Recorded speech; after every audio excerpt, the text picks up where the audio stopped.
আপনারা দেখছেন একুশে টেলিভিশন।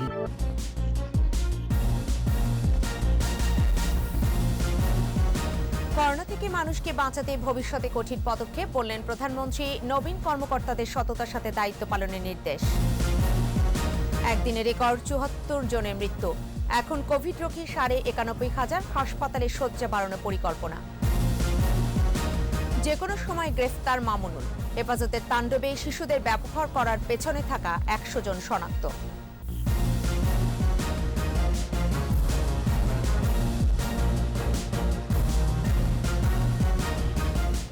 শুনছিলেন ফার্স্ট সিকিউরিটি ইসলামী ব্যাংক লিমিটেড সংবাদ শিরোনাম। প্রত্যেককে আমন্ত্রণ জানাচ্ছি রাতের ২১শে সংবাদে। সাথে থাকছে আমি ফেরদৌসে আহমেদ। দর্শক, ২১শে টেলিভিশনের সংবাদ একই সাথে সরাসরি দেখতে পাবেন আমাদের ফেসবুক পেজ www.facebook.com/2124 অনলাইনে। যাচ্ছি বিস্তারিত সংবাদে। প্রধানমন্ত্রী শেখ হাসিনা বলেছেন, করোনা থেকে মানুষকে বাঁচাতে আরও কঠোর পদক্ষেপ নেওয়া হবে। মহামারীতে অর্থনীতিতে কিছুটা স্থবিরতা আসলেও উন্নয়ন কাজ চলমান বলে জানান তিনি। বিসিএস কর্মকর্তাদের ৭১তম বুনিয়াদী প্রশিক্ষণ কোর্সের সমাপনীতে প্রধানমন্ত্রী বলেন, সব পর্যায়ে কাজ হয়েছে বলেই ১২ বছরে বাংলাদেশ উন্নয়নশীল দেশের কাতারে। এই মর্যাদা ধরে রাখতে সততা ও নিষ্ঠার সাথে নবীন কর্মকর্তাদের দায়িত্ব পালনের আহ্বান জানান প্রধানমন্ত্রী। রিপোর্টে জানাচ্ছেন প্রণব চক্রবর্তী। আমার দায়িত্ব পালন করে যাব। জনগণকে ভালোবেসে অন্যায় অপরাধের বিরুদ্ধে দাঁড়িয়ে মানুষের মঙ্গল করার শপথ নিলেন বিসিএস-এর ৭১তম বুনিয়াদী কোর্সের প্রশিক্ষণার্থীরা। এবারের কোর্সে অংশ নেয় ৩০৭ জন বিসিএস ক্যাডার। প্রধানমন্ত্রীর পক্ষে ৩ প্রশিক্ষণার্থীর হাতে মেধা সনদ তুলে দেন জনপ্রশাসন প্রতিমন্ত্রী ফরহাদ হোসেন। ভার্চুয়ালি যোগ দেন প্রধানমন্ত্রী শেখ হাসিনা। নবীন কর্মকর্তাদের সততা ও নিষ্ঠার সাথে দায়িত্ব পালনের আহ্বান জানান তিনি। রাষ্ট্রীয় দায়িত্বে যোগ দেবেন এবং এই কথাটা সবসময় মনে রাখতে হবে। আত্মবিশ্বাস নিয়ে সততার সাথে নিষ্ঠার সাথে নিজ নিজ দায়িত্ব পালন করতে হবে। সরকারের ধারাবাহিকতায় দেশ এগিয়ে চলছে উল্লেখ করে প্রধানমন্ত্রী বলেন, ১২ বছরেই বাংলাদেশ উন্নয়নশীল রাষ্ট্রের কাতারে। এই মর্যাদা ধরে রেখে ২০৪১-এ বাংলাদেশকে উন্নত রাষ্ট্রে পরিণত করতে কাজ করার আহ্বান জানান সরকার প্রধান। হয়তো কিছুদিনের জন্য সবকিছুতে থমকে গিয়েছিল, তারপর আমরা পরিকল্পনা অনুযায়ী প্রকল্পের কাজ আমরা অব্যাহত রেখেছি। কারণ আমাদের লক্ষ্যটা হচ্ছে ৪১ সালের মধ্যে বাংলাদেশকে আমরা উন্নত সমৃদ্ধ বাংলাদেশ হিসেবে গড়তে চাই। আমরা যে উন্নয়নশীল দেশের মর্যাদা পেয়েছি, এটা আমাদের ধরে রাখতে হবে। এটা ধরে রেখেই দেশকে এগিয়ে নিয়ে যেতে হবে। করোনা থেকে বাংলাদেশকে বাঁচাতে আরও কঠোর পদক্ষেপ নেওয়ার কথাও জানান প্রধানমন্ত্রী। করোনা ভাইরাস এখন একটা মহামারী আকারে দেখা দিয়েছে এবং আমরাও সেই ধাক্কাটা দেখতে পাচ্ছি। কাজেই আমাদের তাৎক্ষণিক কিছু ব্যবস্থা আমরা নিলেও হয়তো ভবিষ্যতে আরও কঠোর পদক্ষেপ আমাদের নিতে হবে মানুষকে বাঁচানোর জন্য, এবং সেটা আমরা নেব। আপনারাও এ ব্যাপারে সতর্ক থাকবেন, নিজেকে সুরক্ষিত রাখবেন, স্বাস্থ্যবিধি মেনে চলবেন এবং অপরকেও যাতে সুরক্ষিত থাকে সেদিকে বিশেষভাবে দৃষ্টি দেবেন। আমি সমগ্র দেশবাসীকে আজকে এই সভার মাধ্যমে সবাইকে বলবো, প্রত্যেকে আপনারা স্বাস্থ্য সুরক্ষা বিধিটা মেনে যাতে চলে সে ব্যবস্থাটা নেবেন। আগামীতে ২০০০ প্রশিক্ষণার্থী যাতে একসাথে প্রশিক্ষণ নিতে পারে সে বিষয়ে পদক্ষেপ নেওয়ার কথাও জানান প্রধানমন্ত্রী শেখ হাসিনা। জ্ঞান ও দক্ষতা যথার্থভাবে প্রয়োগ করবেন। প্রণব চক্রবর্তী, একুশে টেলিভিশন, ঢাকা। করোনায় মৃত্যুর নতুন রেকর্ড। একদিনে মারা গেছে ৭৪ জন। শুধু ঢাকা বিভাগেই মারা গেছে ৪৩ জন। এ নিয়ে মৃতের সংখ্যা ৯,৫০০ ছাড়ালো। এদিন শনাক্তের সংখ্যা সামান্য কমে হয়েছে ৬,৮৫৪ জন। এই মুহূর্তে দেশে কোভিড রোগীর সংখ্যা ৯১,৫৮১। এদিকে কোভিড চিকিৎসায় ঢাকার বক্ষব্যাধি সহ বিভিন্ন হাসপাতালে ৭ থেকে ৮০০ শয্যা বাড়ানোর চেষ্টা করা হচ্ছে বলে জানিয়েছেন স্বাস্থ্য সচিব। বিস্তারিত জানাচ্ছেন স্মৃতি মণ্ডল। সুনামির মতো আছড়ে পড়ছে সংক্রমণের সংখ্যায় কোনোদিন রেকর্ড হচ্ছে, আবার কোনোদিন রেকর্ড হচ্ছে মৃত্যুর সংখ্যায়। স্বাস্থ্য অধিদপ্তর গত ২৪ ঘন্টায় মৃত্যুর সংখ্যা জানিয়েছে ৭৪ জন, আর এই সংখ্যাটি নতুন রেকর্ড। এ নিয়ে এ পর্যন্ত করোনায় মৃত্যু হল ৯,৫২১ জনের। ২৪৩টি ল্যাবে ৩৩,১৯৩ জনের নমুনা পরীক্ষায় শনাক্ত হয়েছে ৬,৮৫৪। মোট শনাক্ত 6,66,132 আর সুস্থ হয়েছে 3,391। পরীক্ষার বিপরীতে কিছুটা কমেছে দৈনিক সংক্রমণ হার 20.65%। এ পর্যন্ত শনাক্ত 13.55, সুস্থতার হার 84.82 ও মৃত্যু 1.43%। সবচেয়ে বেশি মারা গেছে ঢাকা বিভাগে 43 জন আর চট্টগ্রাম বিভাগে 15 জন। 74 জনের মধ্যে 70 জনের মৃত্যুই হয়েছে হাসপাতালে। এদের মধ্যে 60 ঊর্ধ্ব 46 জন আর পুরুষের সংখ্যা 48। সংক্রমণ বেড়ে যাওয়ায় অনেক হাসপাতালেই শয্যা ফাঁকা পাওয়া যাচ্ছে না। এ অবস্থায় স্বাস্থ্য সচিব জানিয়েছেন, বিভিন্ন হাসপাতালে 7 থেকে 800 বেড বাড়ানোর পরিকল্পনা করছে সরকার।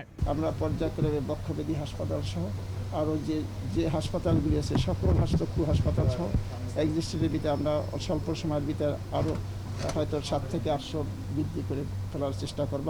সংক্রমণ রোধে সরকারের আন্তরিকতার ঘাটতি নেই। সবাইকে স্বাস্থ্যবিধি মেনে চলার তাগিদ দেন স্বাস্থ্য সচিব। আমি আমার পরিবার যদি সুস্থ থাকে, জাতি সুস্থ থাকে।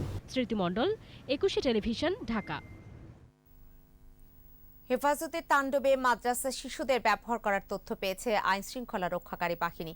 জঘন্যতম এই কর্মের নির্দেশদাতা হিসেবে শনাক্ত হয়েছে হেফাজতের যুগ্ম মহাসচিব মামুনুল হক, কথিত শিশু বক্তা 26 বছর বয়সী রফিকুল ইসলাম মাদানী সহ 100 জন।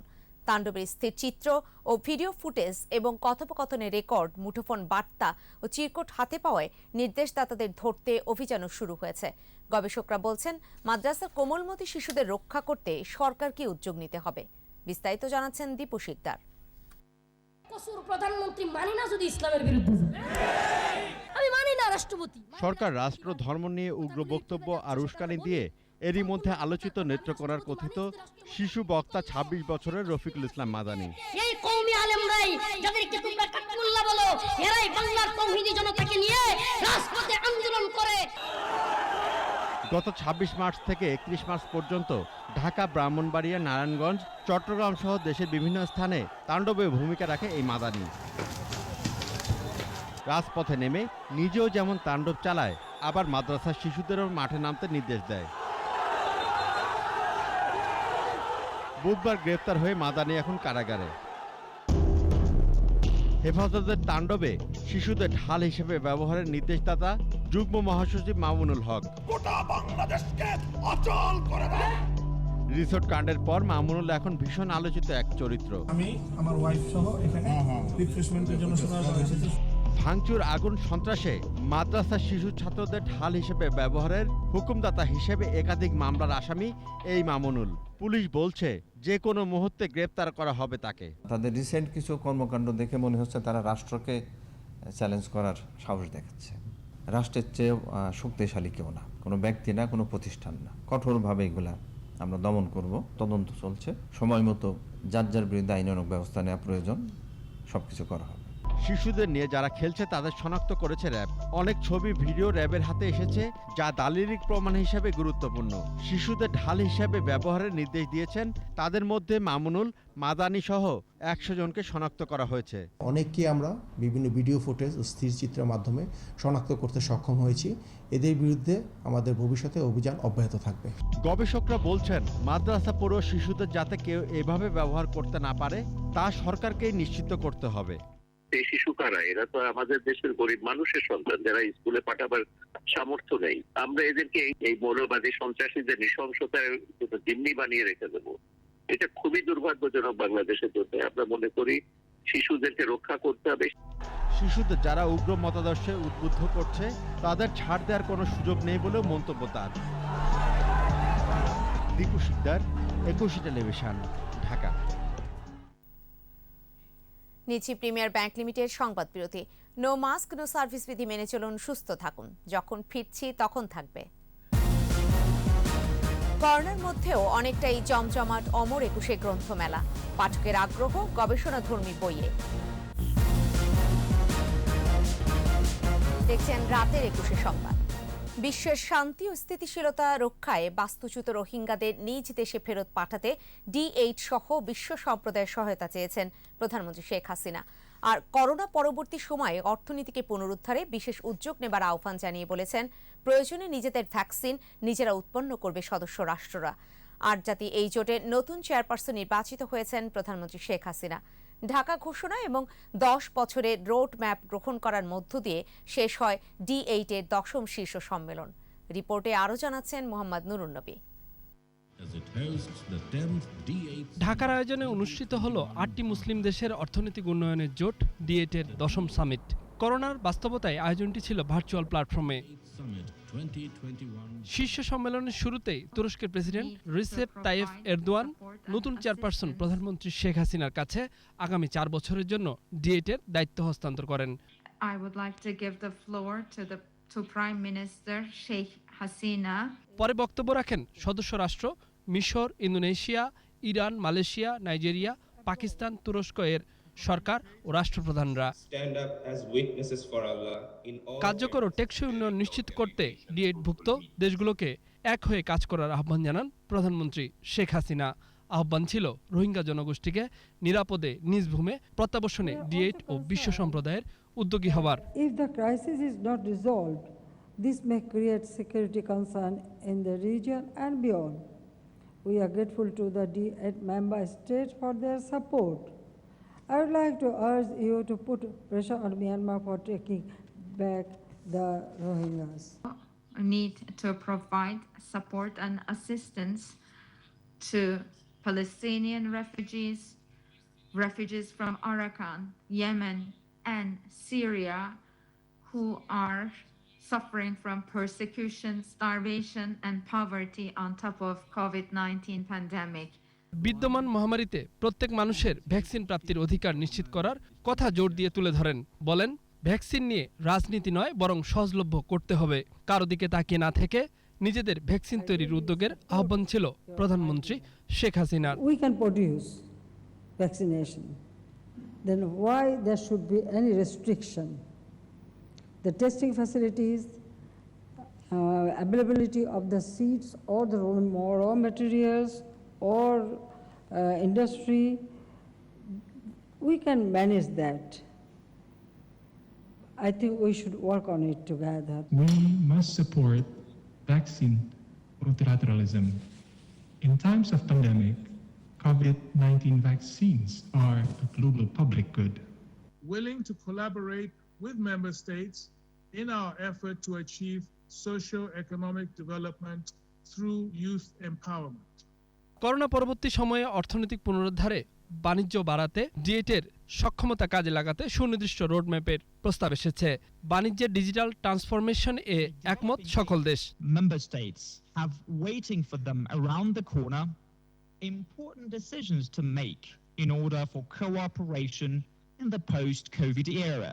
We believe it will push the adoptions of technology and digital transformation, and this is necessary for the country's economic trajectory. The D8 should develop a youth engagement strategy focused on promoting cultural, educational, scientific, and business exchanges. সামাজিক নিরাপত্তা বাড়াতে নতুন নতুন উদ্যোগ নেওয়া সহ preferential trade agreement বাস্তবায়নের কথা বলেছেন রাষ্ট্র ও সরকার প্রধানরা। মোহাম্মদ নুরুন নবী, 21 টেলিভিশন, ঢাকা। এবারের আয়োজন BSV গ্লোবাল নেটওয়ার্ক বইমেলা প্রতিদিন।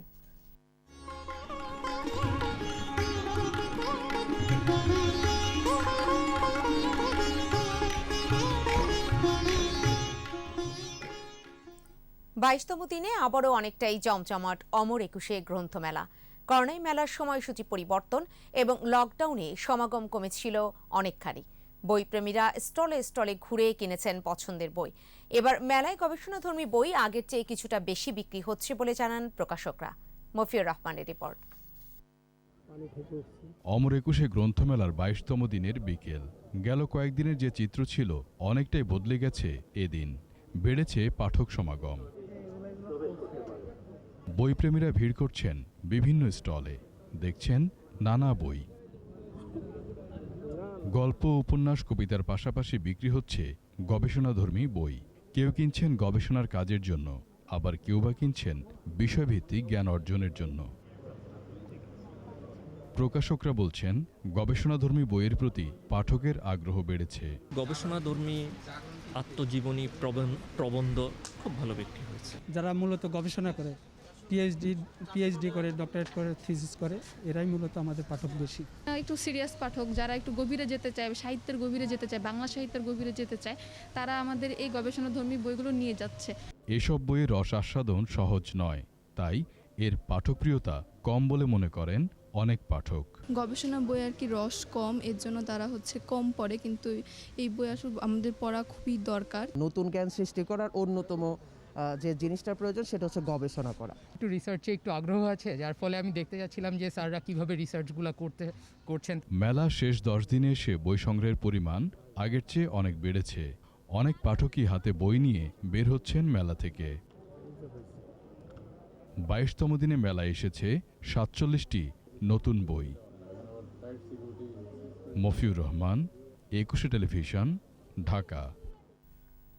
নিচে প্রিমিয়ার ব্যাংক লিমিটেড সংবাদ বিরতি। নো মাস্ক নো সার্ভিস বিধি মেনে চলুন, সুস্থ থাকুন। যখন ফিরছি তখন অন্যান্য খবরের সঙ্গে আরও থাকবে। সেনা শাসকদের রোষে লন্ডনে মিয়ানমারের রাষ্ট্রদূত, ঢুকতে দেয়া হয়নি দূতাবাসে, নিরাপত্তা বাহিনীর গুলিতে আরও 11 মৃত্যু। শেষ করব রাতের 21 সংবাদ। যাবার আগে ফার্স্ট সিকিউরিটি ইসলামী ব্যাংক লিমিটেড সংবাদ শিরোনামগুলো জানিয়ে দিতে চাই আরও একবার। করোনা থেকে মানুষকে বাঁচাতে ভবিষ্যতে কঠিন পদক্ষেপ, বললেন প্রধানমন্ত্রী। নবীন কর্মকর্তাদের সততার সাথে দায়িত্ব পালনের নির্দেশ। একদিনে রেকর্ড 74 জনের মৃত্যু। এখন কোভিড রোগী 91,500। হাসপাতালে শয্যা বাড়ানোর পরিকল্পনা। যে কোনো সময় গ্রেফতার মামুনুল। হেফাজতের তাণ্ডবে শিশুদের ব্যবহার করার পেছনে থাকা 100 জন শনাক্ত।